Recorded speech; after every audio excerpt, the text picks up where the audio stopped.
ಕೃಷ್ಣಾ ಜಲಾನಯನ ಪ್ರದೇಶದಲ್ಲೂ ಕೂಡ ವ್ಯಾಪಕವಾಗಿ ಮಳೆ ಆಗ್ತಾ ಇದೆ. ಕೃಷ್ಣಾ ಜಲಾನಯನ ಪ್ರದೇಶ ಅಂತ ಹೇಳಿದ್ರೆ ಅದು ಮಹಾರಾಷ್ಟ್ರದ ಘಟ್ಟ ಪ್ರದೇಶ.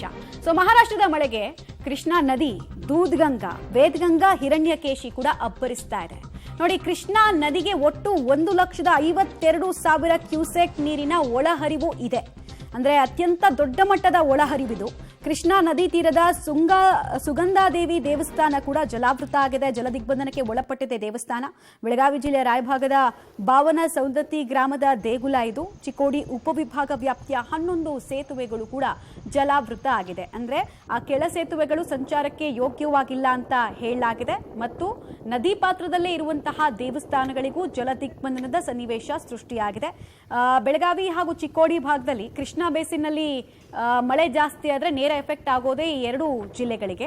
ಮತ್ತು ಕೃಷ್ಣಾ ನದಿ ಹರಿಯುವಂತಹ ಪ್ರಮಾಣ ಇದೆಯಲ್ಲ, ಅದು ಬಹಳ ದೊಡ್ಡದು. ಮಹಾರಾಷ್ಟ್ರದಿಂದ ಶುರುವಾಗಿ ಈ ಕಡೆ ಕರ್ನಾಟಕ, ಆಂಧ್ರ ಪ್ರದೇಶ, ಇಲ್ಲೆಲ್ಲವೂ ಕೂಡ ಕೃಷ್ಣಾ ತನ್ನ ವ್ಯಾಪ್ತಿಯನ್ನು ವಿಸ್ತರಿಸ್ತಾ ಹೋಗುವಂತಹ ನದಿ. ಸೊ ನದಿಯಲ್ಲಿ 1,52,000 ಕ್ಯೂಸೆಕ್ನ ಇನ್ಫ್ಲೋ ಇದೆ ಅಂತ ಹೇಳಿದ್ರೆ ನೀವು ಅರ್ಥ ಮಾಡ್ಕೊಳ್ಬೋದು ನದಿಯ ವೇಗ ಹಾಗೂ ರೌದ್ರ ರೂಪ ಎಂಥದ್ದು ಅಂತ.